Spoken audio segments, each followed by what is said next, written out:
Hey, faithful listener, grab your cup of coffee and experience the Bible in a way you never have before. P40 Ministries is a podcast that goes through the Bible cover to cover. It's an awesome narrative that focuses your mind and prepares your heart for God to speak. So join your host, Jenn, for a biblical podcast that's hilarious, informative, imaginative, and fun. The P40 Ministries podcast.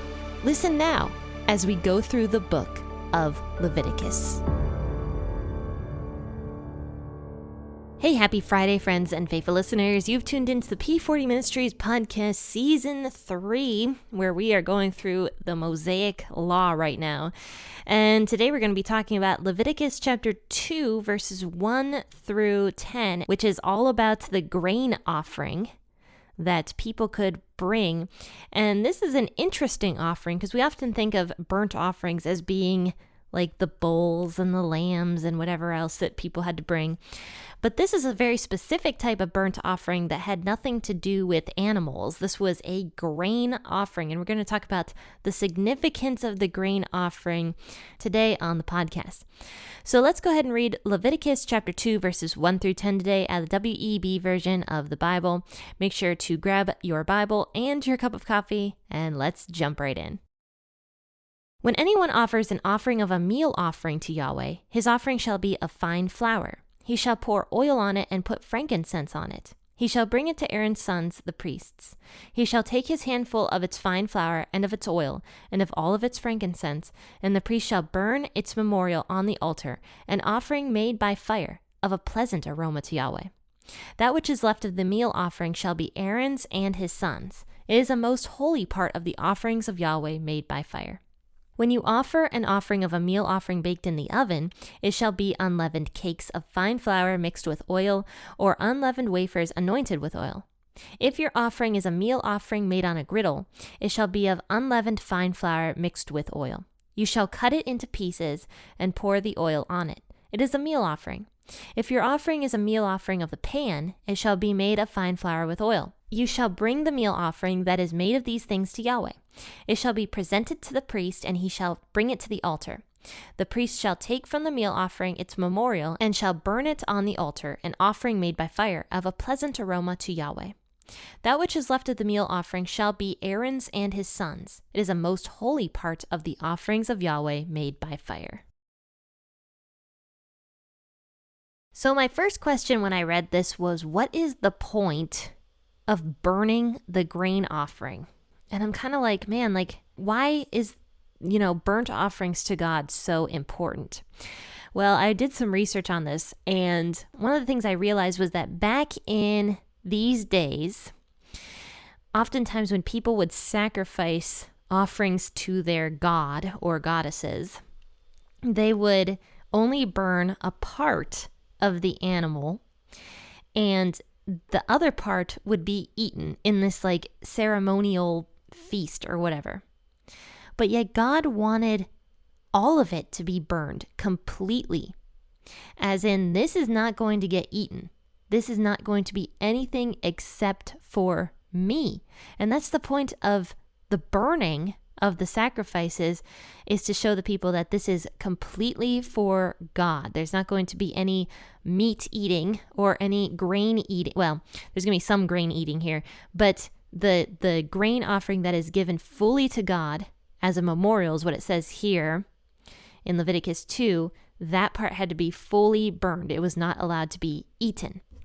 Now, whatever was left of the grain offering could be given to Aaron and his sons, and at that point, it would probably be made into the showbread, and then Aaron and his sons would eat at that table with God, and that would be something that actually is very holy to God, is what it says. It says in verse 3 that the part given to Aaron and his sons is the most holy part of the offerings of Yahweh made by fire, which is kind of interesting. So let's talk about this. In verse 1, it talks about how not all free will offerings have to be of an animal. They don't always have to be shedding the life of an animal. It can be a grain offering.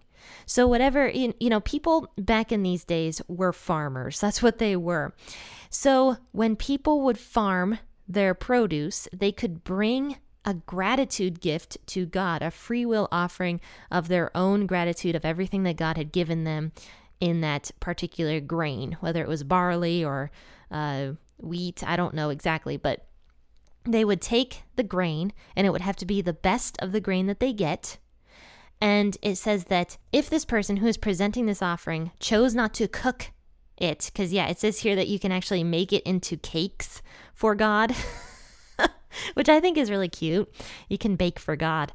But anyway, those who chose just to bring a bag of it, it says that it had to have oil on it, and then it had to have some frankincense on it. Now, frankincense would have been a very expensive oil back in those days, but it was a very sweet-smelling oil. In fact, I have some frankincense upstairs in my collection of oils that I never use, but frankincense is one of my favorites of all of them. I really do enjoy the smell, in particular, of frankincense. But it's a nice smelling thing, so when that particular part of the grain offering is being burned, it would have a very delicious scent. And it doesn't say how much frankincense had to be on it. It just says put some frankincense on it. That's it. And so it didn't have, from my understanding, it did not have to be a ton of frankincense. It could have been a few drops or whatever. But so this is for the poorest of the poor people. Frankincense, yes, that would have been a more expensive perfume to get. But once you have it, you can use it ceremonially, basically, for your Thanksgiving offerings. But if you were super poor, say you were super poor, and you were able to get some barley, some really nice barley or wheat from somewhere, it says that you could just bake it in the pan. It says that you could make it on the griddle, and it would just be unleavened fine flour mixed with oil. Basically, you didn't have to put frankincense on it. So even the poorest people could give an offering to God. And this just shows how much God cares about the poor people. Even in the last chapter we talked about, people could bring a bull if they had it, or they could bring something as simple as a turtle dove, basically something most poor people could bring to God. But even if they were unable to get even a turtle dove, even the poorest of the poor could bring a small amount of a grain offering or something like that, and make it into a few crackers and bring it to God. And that was kind of the point of this, was for the very, very poor people. And then, of course, if they had the frankincense, some oil, they could just bring it without cooking it and bring it to God that way and pour some frankincense on it. So it says here that if that person who is bringing the fine flour chose not to cook it, it says there is no required amount that this person could bring. They could bring whatever they wanted, whatever they had. And it says that that person should pour oil on it and put frankincense on it. And he should bring it to Aaron's sons, the priests, and then Aaron's sons would take a handful of it and then burn it completely as a memorial on the altar. Whatever was left out of the bag of the flour would be given to Aaron and his sons, and that would be their food for that day, or the food for the week, or whatever it was, and possibly it would be made into the showbread. We did find out that there were women that were ministering as well around the temple and the tent of meeting and stuff, and maybe I kind of imagine them as being the ones that would take care of the showbread and stuff like that. But truly, I don't know what their role was, but either way, this bread would be baked for Aaron's sons and Aaron himself. It would be placed on that table inside of the holy place, and then I don't know if it was once a week, but they would sit down and almost eat with God. Aaron and his sons would get a chance to have a meal with God once a week or whatever it was. But that was the purpose of having that table inside of the tent of meeting, which is where God's presence was living, so that Aaron and his sons, the priests, could go and eat and almost like converse with God in a way. I'm not sure exactly how that worked, but yeah, so that was what the rest of these grain offerings that people would bring, that's what that would go towards, was Aaron and his sons. Now, they could be baked. It says that they could either be baked in the oven, it could be made on the griddle, or it could be, it could be made in the pan as well. I'll be honest with you guys, I don't know what the difference between a griddle and a pan is. I thought they were both the same thing, but apparently they're two different things. Maybe it has a meaning that I'm not quite sure. I don't know. Anyway, it could be made either in the oven, baked into cakes of fine flour mixed with oil, or unleavened wafers anointed with oil, or it could be made on the griddle, or it could be made in the pan. I almost think of in the pan as almost like a pancake, but maybe that's wrong. I don't know. Anyway, at that point, whatever these people would make in the oven, whatever they cooked, and they'd have to do it to the best of their ability, by the way. This would have to be good flour, the best flour they could get, and it would have to be baked well. I can imagine that, it couldn't be burned or anything like that. I don't know. It doesn't specifically say that, but it was supposed to be out of the correct heart. So, I mean, if these people were doing something like half-assed, then it probably was not the best thing to bring to God at that point. It had to be out of the correct heart and done to the best of the ability, which is what we see all throughout Scripture. That is a very, very clear thing, is we're supposed to give our best, our absolute best to God, whether it's cooking something or whether it's, bringing something to God or tithing. It's just we're supposed to do it out of the correct heart, if that makes sense. And it's supposed to be our best work done. So these people, when they chose to bring this gratitude offering, they could bring this flour, they could bake it up, they could put it in the frying pan, they could, take it over to the priests. The priests would burn part of it and then keep the other part for themselves, and that would be what they were allowed to eat. And maybe, I don't know exactly what the rules were, but it's possible they could take it home to their family, and their family could eat it, because it does say that the Levite clan, which is what all the priests were the Levites, that the Levites, their inheritance would be God, and almost the other tribes would have to take care of the Levites. The Levites wouldn't get any particular piece of land when they go into the promised land. They wouldn't have farmland or anything like that. The Levite clan would be fully dedicated to God, and God would be their inheritance, their reward. And then it was up to the other tribes to take care of the Levite clan, because the Levites were the people that were bringing them God, in a sense. So it was important for these other people to take care of the Levites. So clearly, I'm guessing Aaron and his sons could potentially take this food home and give it to their families as well. Though that is my own interpretation of that. It does not say that specifically in Scripture, so don't actually quote me on that.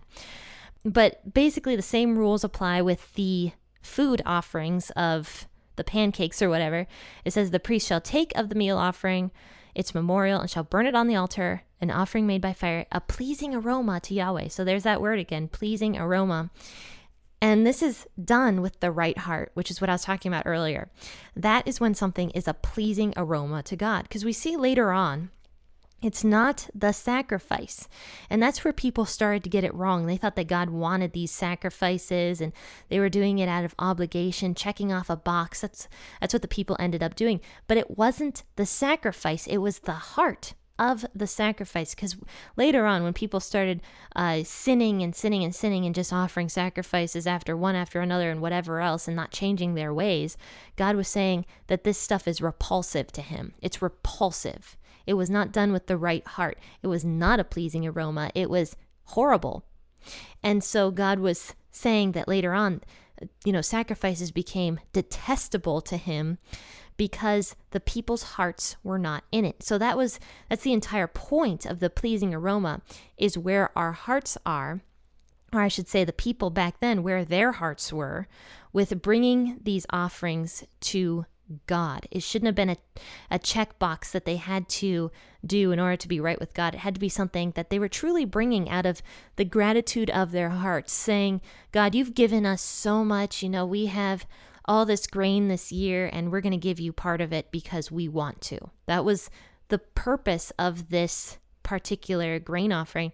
And then traditionally the women would be the ones to stay home in those days, and they would cook this stuff up, and they would be doing it out of the goodness of their hearts, and they would be doing the best they could to make a delicious pancake for God.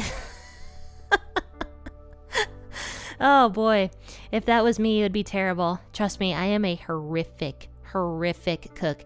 If I was back in those days, there'd be no cooking happening. My husband would have to do all the cooking. You should see my food. I'm not even joking. Recently we moved, and my stove top cooks way hotter here than it does at my other house, and I still haven't figured out how to not burn everything.